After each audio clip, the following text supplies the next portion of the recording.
今天我们来聊聊长寿的一个有趣话题。随着医疗和生活水平的进步，现代人平均寿命越来越长，活到80岁似乎不再那么遥远。然而，1万个人里，究竟有多少人能顺利活过80岁呢？一位奶奶曾看着通讯录里一长串老友的名字逐渐变灰，感叹说，现在大家都说长寿老人越来越多，但真到了现实中，能活过80岁的又有几个呢？这个疑问点醒了我们，长寿其实并非想象中那么理所当然。事实上，从统计数据来看，人类的平均预期寿命确实在不断提高。以我们熟悉的社会为例，2022年的资料显示，居民人均寿命已达到 78.2 岁，而有专家预测，到了2035年，人均寿命有望突破80岁，达到约 81.3 岁。那么1万人当中，到底会有多少人活到80岁以上呢？统计发现，平均约30%左右的人口能迈过80岁大关。换言之，每10个人里大概只有3个能活到80岁以上。世卫组织将90岁以上称为长寿老人，但对一般家庭而言，能活到80岁其实已经算相当长寿。由此可见，在现在这个长寿时代，仍有相当比例的人无法活过80岁，没有享受到所谓期望寿命的年龄。当然，寿命长并不等于岁月安康。如果把目光从能活多久转到健康的活多久，我们会发现另一个现实。虽然平均寿命接近80令人振奋，但多数人的健康预期寿命却低得多。很多人晚年其实在与疾病共存。有统计指出，现代人平均有将近8年的时间是带病生存的。高达80%的老年人至少患有一种慢性病。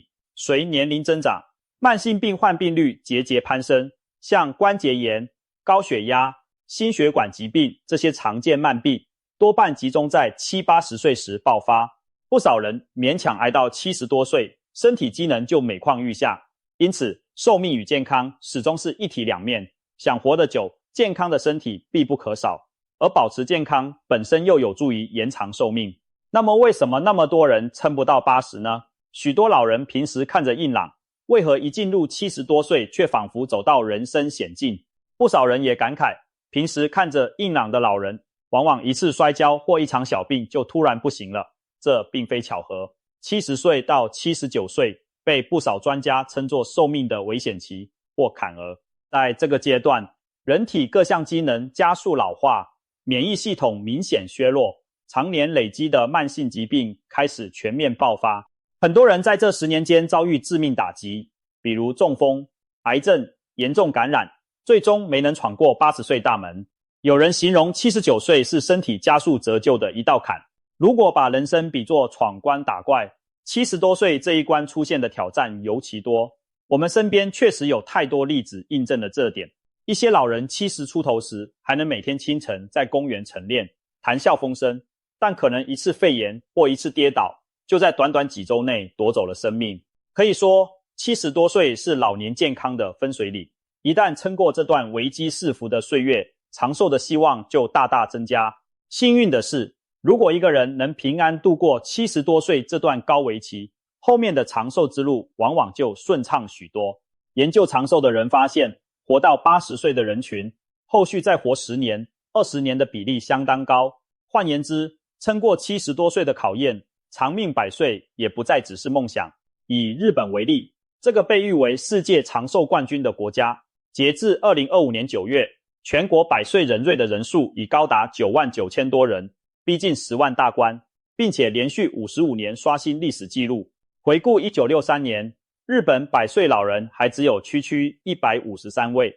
如今半个多世纪过去，长寿老人激增了数百倍。医学进步固然功不可没，但更重要的是，越来越多的日本人成功穿越了那个70多岁的危险关卡，挺进耄耋之年，甚至迈向100岁。这背后究竟藏着什么秘诀？谈到长寿，就不能不提日本。世界卫生组织的统计显示，日本人的平均寿命和健康寿命皆名列全球第一。他们不仅活得久，还大多在高龄时保持相对不错的健康状态。然而，仔细观察日本人的生活方式，却会发现一些令人惊讶的矛盾。比如，调查显示，有60%的日本人没有规律健身的习惯。日本社会工作压力大，过劳死一词源于日本，他们的男性吸烟率曾常年高于许多国家。按道理，缺乏运动、高压力加上抽烟，应该会拉低健康水准。但日本依然是长寿冠军。难道日本人天生有长寿的特殊基因？还是说他们掌握了什么独门长寿秘方？科学研究告诉我们，基因对寿命的影响不到30%，其余70%取决于后天因素。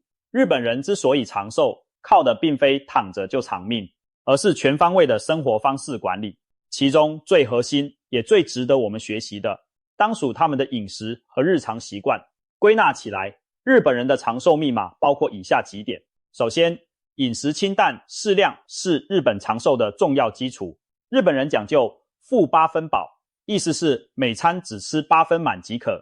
他们一顿饭的分量不大，例如一碗清淡的汤，一小碗米饭，配几片蔬菜和鱼肉就足够，并且吃饭时细嚼慢咽，不狼吞虎咽。这种少而精、慢而细的饮食方式，避免了过度摄取热量，减轻了肠胃负担，也防止血糖骤升。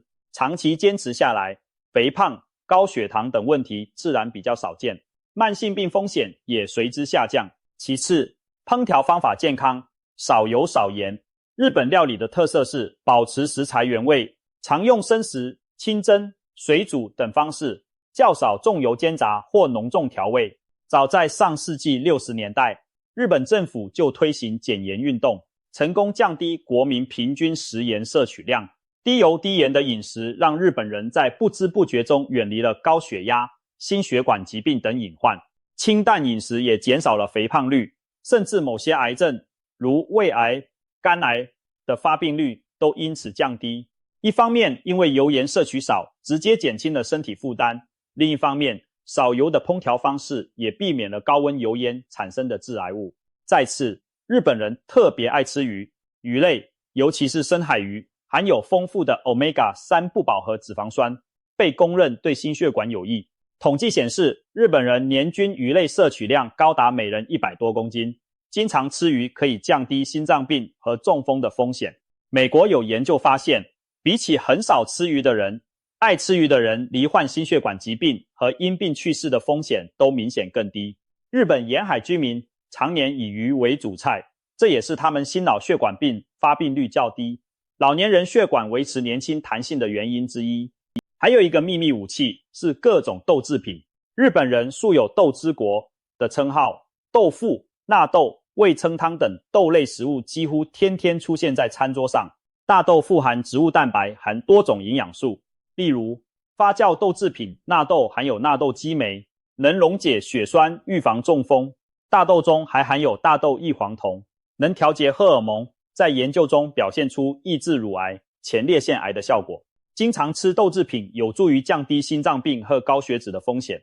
难怪有调查发现，日本冲绳县的长寿老人平日最常购买的食品之一就是豆腐。年复一年，豆腐和纳豆或许在默默守护着他们的健康。另外，蔬菜和海藻在日本菜肴中也非常常见。海带、裙带菜等海藻富含膳食纤维、钙和碘，既能促进肠道蠕动，又补充微量元素。蔬菜则提供了各种维生素和抗氧化物。值得一提的是，冲绳地区的老人特别爱吃紫薯。紫薯富含花青素，是强力的抗氧化剂，有助清除体内自由基，延缓衰老。曾有研究指出，冲绳长寿老人饮食中紫薯所占比例相当高，这被认为是他们长命且少见慢病的因素之一。此外，日本人日常还喜欢喝茶而非含糖饮料。绿茶和抹茶富含儿茶素等抗氧化物质，能降低体内发炎反应，长期饮用对心血管健康有益。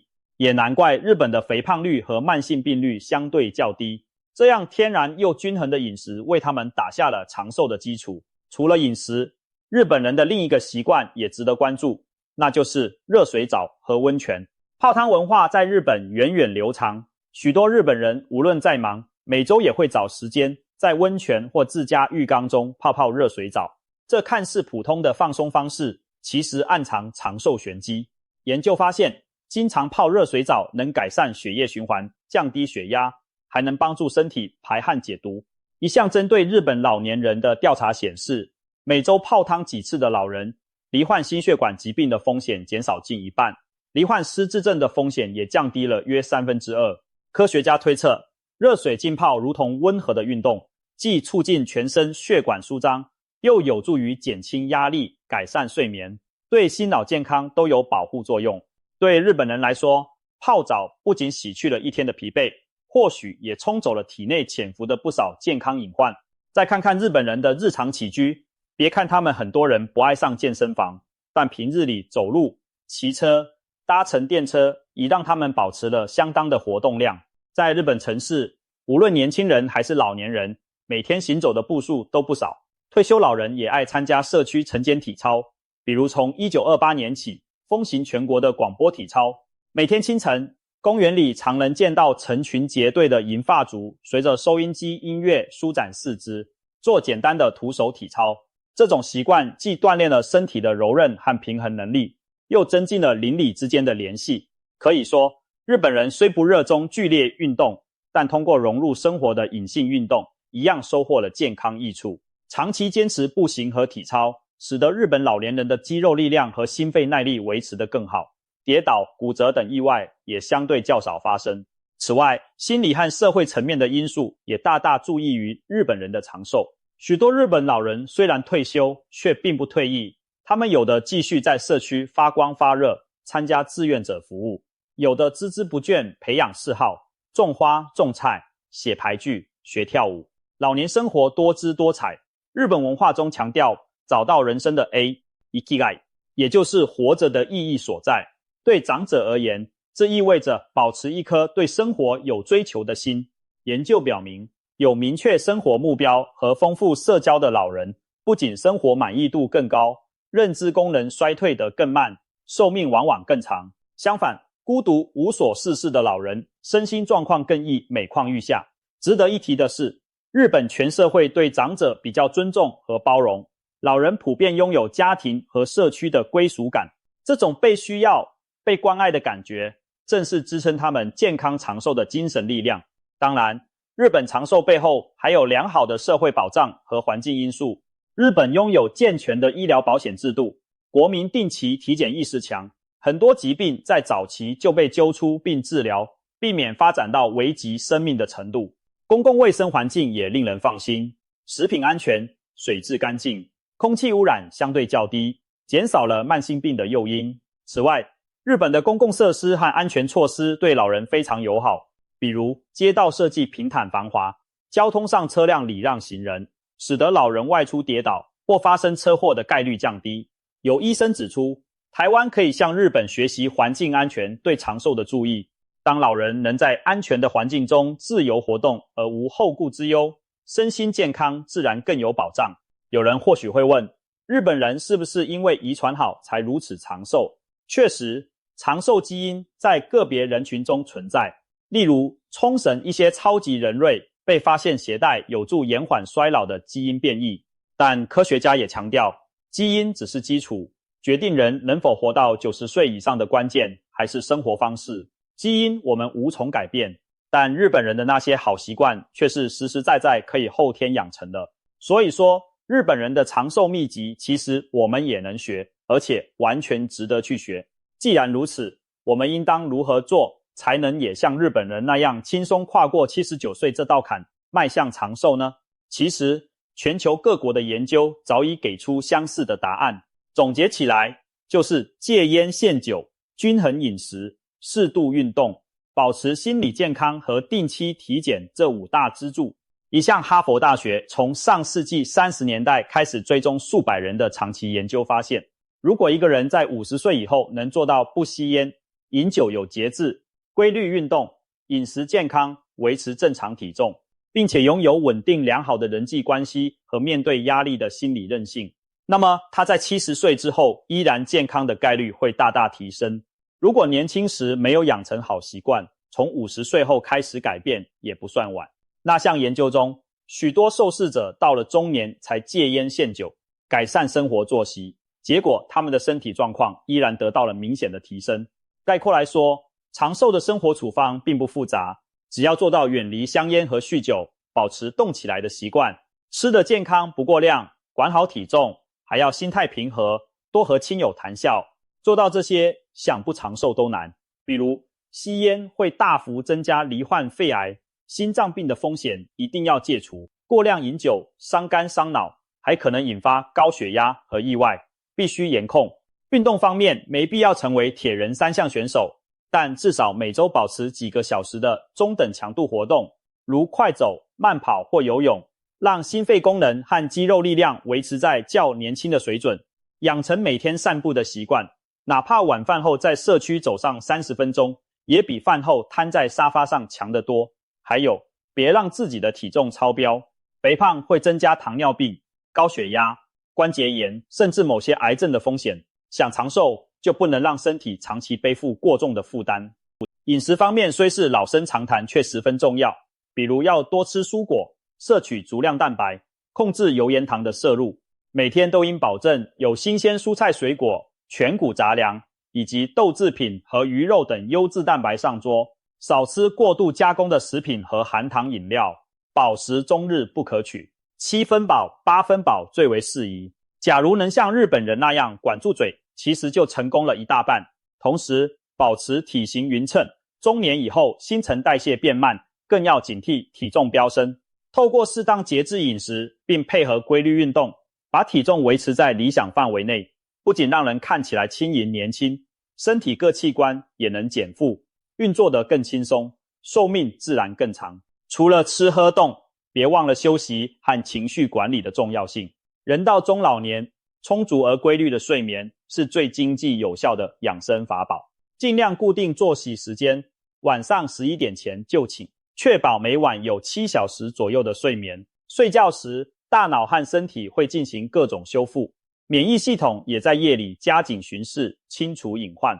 经常熬夜的人，相当于剥夺了身体自我修复的机会，久而久之，各种毛病就找上门。另一方面，保持平稳开朗的情绪也能防病延年。喜怒无常、爱生闷气，不仅让人心累，也会拖垮身体。长期处于压力和焦虑中，心跳和血压居高不下，免疫力下降，更容易诱发心脏病、中风，甚至抑郁症和失智症。相反，心态乐观豁达的人，遇到困难懂得寻求帮助和自我开解，寿命往往更长。适度的冥想、深呼吸或培养一些兴趣爱好，都有助于疏解不良情绪，让身心维持在健康的平衡状态。还有一点，千万不要忽略定期健康检查。许多重大疾病在早期其实并非毫无迹象，只是容易被我们忽视。透过每年或每2年的体检，可以及时发现血压、血糖、肿瘤、指标等方面的苗头。一旦发现问题，就能在还来得及处理时赶紧介入。很多癌症如果等到出现明显症状时，已属晚期，但在例行检查中及早发现，就可能通过小手术清除隐患，避免对寿命造成威胁。特别是50岁以上的人，更要把体检当成必要的投资，舍得花时间和金钱，与其将来治病耗费巨资，不如提前预防未然。对上了年纪的人来说，预防意外伤害同样是长寿策略的一环。70多岁时，骨质疏松，平衡力变差，一次跌倒就可能造成骨折卧床，进而引发肺炎、褥疮等严重并发症。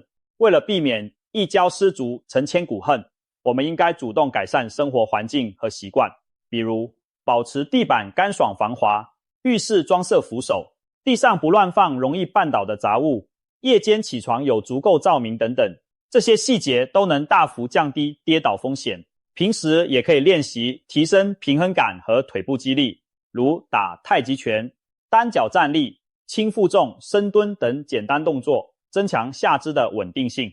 有了强健的双腿和安全的环境，哪怕到了耄耋之年，我们也能站稳脚跟，不会轻易被意外击倒。另外，不要忽视大脑和社交的作用。生命不仅在于延长，更在于充实。保持大脑灵活、乐于学习的状态，有助于预防失智。退休后不妨学点新知识，比如参加一门课程，学习一种乐器，或者跟上年轻人的潮流，接触新的科技产品，让大脑不断接受新刺激，也要经营好自己的社交圈。即使子女工作繁忙，老友凋零，我们也可以透过参加社区活动来结交新朋友。规律参与社交活动的老人比孤独闭塞者更开朗，抑郁风险更低。有研究显示，有稳定社交联络和支持系统的老年人，死亡风险明显降低。简单来说，不要让自己与世隔绝，每周至少找几次机会走出家门，和邻里朋友聊聊天。良好的人际关系犹如一道保护网，既支撑了我们的精神世界，也能在关键时刻提供实质的帮助。综上所述，长寿并非毫无章法可循，绝大多数人的长寿秘诀就藏在每天的生活细节中。从日本长者的经验到各国科学家的研究，一再证明，养成健康的生活方式，维持乐观的心态，长寿其实并不难。相反，如果忽视了这些根基，就算勉强活得久，也可能失去健康的意义。10000人里有多少人能活过80岁？随着时代进步，这个比例无疑会越来越高。但对每个人而言，只有自己努力跨过那道危险期，才能真正享受到长寿的果实。或许我们无法选择基因，无法阻止岁月流逝，但我们可以选择如何度过每一天。从现在开始，给自己定下小目标，譬如管住嘴，迈开腿，好好睡，不烦恼，按时检查。比如今天晚上，不妨试试日本人的养生之道，比如吃一顿清淡7分饱的晚餐，饭后出门散散步，回来泡个温热的澡，再早早上床睡个好觉。长年累月坚持下去，等你熬过了70几岁的坎，或许会惊喜地发现，长寿并不是可望而不可及的梦想。届时你依然精神矍铄地站在80岁的门槛上，回头看看那些一点一滴养成的习惯，会由衷感谢当年的自己。长寿的密码其实从不神秘，就写在我们每天的选择里。现在就让我们一起朝着健康长寿迈出坚实的一小步吧。